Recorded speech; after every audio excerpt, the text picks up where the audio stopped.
मित्रांनो, मी आता हा डोंगर पूर्णपणे वरतीच जाऊन आम्ही खाली आलो आहे आणि सकाळी खालून वरती चढत गेलतो होतो. म्हणजे एकदम उडी मारल्या असं गेलेलं नाही.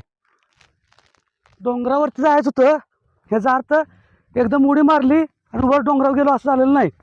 आणि ते शक्य पण नाही, किंवा वरनं एकदम खाली घसरत झालं किंवा उडी मारली असं पण नाही. प्रत्येक वेळेला मला एक बघा पाऊल बघा एक एक पाऊल टाकायला लागलं आहे मला. तेव्हा तुम्ही डोंगर पण वरती चढलो आणि डोंगर खाली उतरलो.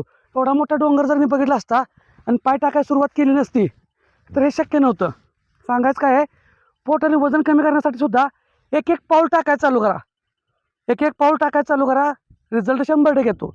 मी डोंगर चढून आलो खाली खाली जाताना पण म्हणजे खालून वर जाताना पण साधं एक एक पाऊल चालत गेलो असं, आणि खाली उतरताना पण एक एक पाऊलच उतरत आलो. सगळ्या गोष्टी एकदम होत नाहीत. शॉर्टकट घ्यायचं पण नाही आणि बघू पण नका. ही लाईफस्टाईलला आणा. पोट आणि वजन कमी करण्यासाठी सुद्धा हीच प्रक्रिया आहे, हीच प्रोसेस आहे. हळूहळू फक्त आपल्या सवय बदलायच्या आहेत आणि कारणं सांगायची नाहीत. व्यायामाला सुरुवात करा. चांगलं खायचं आहे, चांगलं काय खायचं ते आपण व्हिडिओ पण बनवत असतो. आणि असं चांगलं ऐकण्यासाठी, चांगलं बघण्यासाठी आणि चांगलं आरोग्य सुधारण्यासाठी फॉलो करा. धन्यवाद.